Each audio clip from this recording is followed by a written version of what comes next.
দশম শ্রেণীর শিক্ষার্থীবৃন্দ, বেঙ্গলি মাস্টার্স চ্যানেলে তোমাদের স্বাগত। তোমাদের ভৌতবিজ্ঞান বইয়ের প্রথম অধ্যায় পরিবেশের জন্য ভাবনা।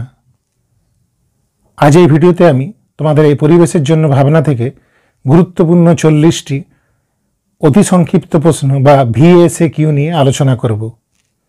প্রশ্নগুলি তোমাদের প্রথম সাময়িক পরীক্ষা, টেস্ট পরীক্ষা এবং ফাইনাল পরীক্ষা তিনটির জন্যই সমান গুরুত্বপূর্ণ। তাই আমি তোমাদের বলবো, তোমরা আমার দেওয়া প্রশ্নগুলি তোমাদের খাতায় অতি অবশ্যই নোট করে নাও। চলো প্রশ্নগুলি এক একে দেখে নাও। প্রথম প্রশ্ন, বায়ুমণ্ডলের কোন স্তর পৃথিবীর ছাদ নামে পরিচিত? সঠিক উত্তর হবে বায়ুমণ্ডলের ওজোনোস্ফিয়ার স্তর পৃথিবীর ছাদ নামে পরিচিত।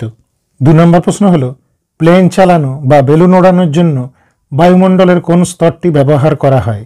সঠিক উত্তর হবে প্লেন চালানো বা বেলুন ওড়ানোর জন্য বায়ুমণ্ডলের স্ট্র্যাটোস্ফিয়ার স্তরটি ব্যবহার করা হয়। 3 নম্বর প্রশ্ন, ওজোন স্তরের ঘনত্বকে কোন এককে প্রকাশ করা হয়? সঠিক উত্তর হবে ওজোন স্তরের ঘনত্ব পরিমাপের একক হল DU বা ডবসন ইউনিট। 4 নম্বর প্রশ্ন, বায়ুমণ্ডলের কোন স্তরে বেতার তরঙ্গ প্রতিফলিত হয়?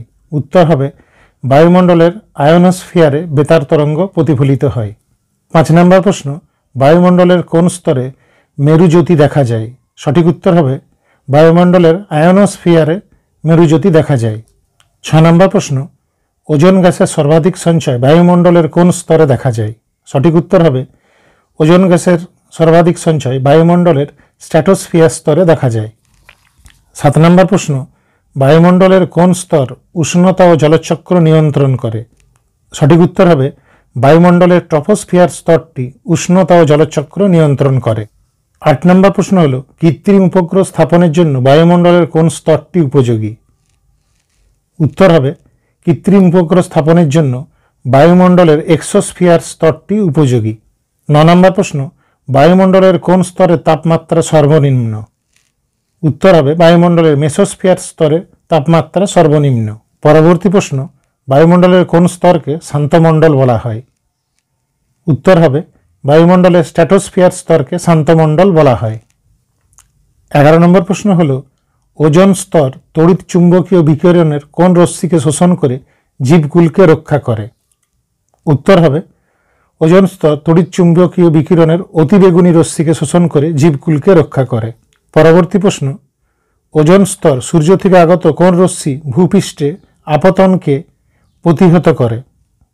উত্তর হবে ওজোন স্তর সূর্য থেকে আগত UV রশ্মির ভূপৃষ্ঠে আপতনকে প্রতিহত করে। 13 নম্বর প্রশ্ন হলো, বায়ুমণ্ডলের কোন স্তরের ঘনত্ব সর্বাধিক? সঠিক উত্তর হবে বায়ুমণ্ডলের স্ট্র্যাটোস্ফিয়ার স্তরের ঘনত্ব সর্বাধিক। 14 নম্বর প্রশ্ন, বায়ুমণ্ডলের কোন স্তরে চাপ সর্বাধিক? এর উত্তর হবে বায়ুমণ্ডলের ট্রপোস্ফিয়ার স্তরে চাপ সর্বাধিক। 15 নম্বর প্রশ্ন, ওজোন স্তর ধ্বংসে অনুঘটক রূপে কাজ করে কে? সঠিক উত্তর হবে ওজোন স্তর ধ্বংসে অনুঘটক রূপে কাজ করে ক্লোরোফ্লুরোকার্বন বা CFC। 16 নম্বর প্রশ্ন, UV রশ্মির প্রভাবে ক্লোরোফ্লুরোকার্বন থেকে নির্গত কোন পরমাণুটি ওজোন গ্যাসকে অক্সিজেনে বিয়োজিত করে দেয়? উত্তর হবে ক্লোরিন পরমাণুটি ওজোন গ্যাসকে অক্সিজেনে বিয়োজিত করে দেয়। 17 নম্বর প্রশ্ন, LPG এর প্রধান উপাদান কি? সঠিক উত্তর LPG এর প্রধান উপাদান হলো বিউটেন। 18 নম্বর প্রশ্ন হলো, CNG এর প্রধান উপাদান কি? সঠিক উত্তর হবে CNG এর প্রধান উপাদান হলো মিথেন। 19 নম্বর প্রশ্ন হলো, একটি কার্বনবিহীন জ্বালানির নাম লেখো। সঠিক উত্তর হবে একটি কার্বনবিহীন জ্বালানি হলো হাইড্রোজেন। 20 নম্বর প্রশ্ন, স্থিতিশীল বৃদ্ধি ও উন্নয়নের জন্য ব্যবহারকারী একটি শক্তির উৎসের নাম লেখো। স্থিতিশীল বৃদ্ধি ও উন্নয়নের জন্য ব্যবহারকারী একটি শক্তির উৎস হলো সৌরশক্তি, বা এর পরিবর্তে তোমরা যে কোনো নবীকরণযোগ্য শক্তির নামও লিখতে পারো। পরবর্তী প্রশ্ন হলো, একটি বায়োমাসের উদাহরণ দাও। একটি বায়োমাসের উদাহরণ হলো কাঠ বা কাঠের অবশিষ্টাংশ। 22 নম্বর প্রশ্ন হলো, বায়োগ্যাস প্ল্যান্টে প্রধানত কোন ব্যাকটেরিয়া মিথেন তৈরি করে? উত্তর হবে বায়োগ্যাস প্ল্যান্টে প্রধানত মিথানোজেনিক ব্যাকটেরিয়া মিথেন গ্যাস তৈরি করে। পরবর্তী প্রশ্ন, বায়োগ্যাস প্ল্যান্টে যেসব ব্যাকটেরিয়া বায়োমাসকে মিথেন গ্যাসে বিয়োজিত করে তাদেরকে কি বলা হয়? উত্তর হবে তাদেরকে অ্যানোরোবিক ব্যাকটেরিয়া বলা হয়। 24 নম্বর প্রশ্ন হলো, কোল বেড থেকে কোন জ্বালানি গ্যাস আহরণ করা হয়? উত্তর হবে কোল বেড থেকে যে জ্বালানি গ্যাস আহরণ করা হয় তা হলো মিথেন, যার সংকেত CH4। 25 নম্বর প্রশ্ন হলো কোন জ্বালানির তাপন মূল্য সর্বাধিক? উত্তর হবে হাইড্রোজেনের তাপন মূল্য সর্বাধিক। 26 নম্বর প্রশ্ন হলো এসআইতে তাপন মূল্যের একক কি? উত্তর হবে এসআইতে তাপন মূল্যের একক হলো kJ into kg to the power -1 অথবা J into kg to the power -1। পরবর্তী প্রশ্ন হলো তাপন মূল্যের মাত্রা কি? তাপন মূল্যের মাত্রা হলো L to the power 2 T to the power 2। পরবর্তী প্রশ্ন জীবাশ্ম জ্বালানির দহনে কোন গ্যাস উৎপন্ন হয়? উত্তর হবে জীবাশ্ম জ্বালানির দহনে কার্বন ডাইঅক্সাইড বা CO2 উৎপন্ন হয়। পরবর্তী প্রশ্ন হলো সবচেয়ে বেশি তাপন মূল্যের গ্যাসীয় জীবাশ্ম জ্বালানিটি কি? উত্তর হবে সবচেয়ে বেশি তাপন মূল্যের গ্যাসীয় জীবাশ্ম জ্বালানিটি হলো প্রাকৃতিক গ্যাস। 30 নম্বর প্রশ্ন একটি জৈব গ্রিনহাউস গ্যাসের উদাহরণ দাও। একটি জৈব গ্রিনহাউস গ্যাসের উদাহরণ হলো মিথেন, যার সংকেত CH4। 31 নম্বর প্রশ্ন হলো মিথেন হাইড্রেট এর সংকেত কি? উত্তর হবে মিথেন হাইড্রেটের সংকেত হলো 4CH4 বা 23H2O। 32 নম্বর প্রশ্ন হলো মিথেন হাইড্রেট কোথায় পাওয়া যায়? সঠিক উত্তর হবে সাধারণত গভীর সমুদ্রের তলদেশে এবং স্থলভাগের তলদেশে মিথেন হাইড্রেট পাওয়া যায়। 33 নম্বর প্রশ্ন হলো একটি সৌরকোষে উৎপন্ন বিভব পার্থক্যের মান কত?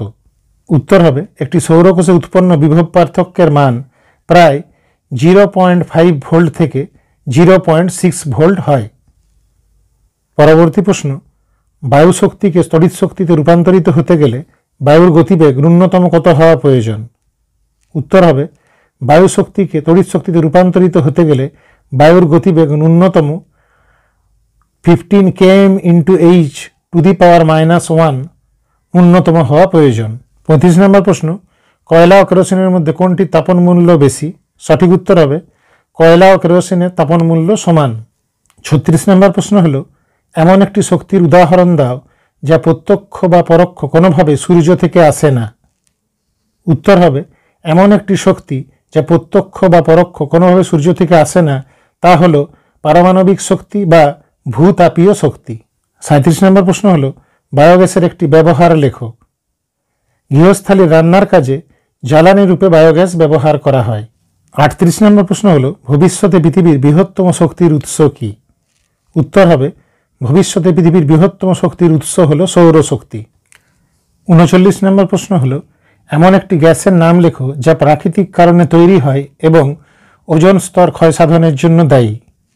উত্তর হবে এমন একটি গ্যাস হলো NO বা NO2। পরবর্তী প্রশ্ন এবং আমার আজকে শেষ প্রশ্ন হলো জীবাশ্ম জ্বালানির বিকল্প একটি জ্বালানির উদাহরণ দাও। উত্তর হবে জীবাশ্ম জ্বালানির বিকল্প একটি জ্বালানি হলো সৌরশক্তি। শিক্ষার্থীবৃন্দ, তোমরা যদি আমার ভিডিওটি দেখে উপকৃত হয়ে থাকো তাহলে ভিডিওটিকে লাইক করতে ভুলো না এবং তোমাদের বন্ধুদের সাথে শেয়ার করে নাও যাতে তারাও তোমার মতন সমানভাবে উপকৃত হয়। এবং নতুন হয়ে থাকলে আমার চ্যানেলটিকে অতি অবশ্যই সাবস্ক্রাইব করো। ভালো থেকো এবং মন দিয়ে পড়াশোনা চালিয়ে যাও।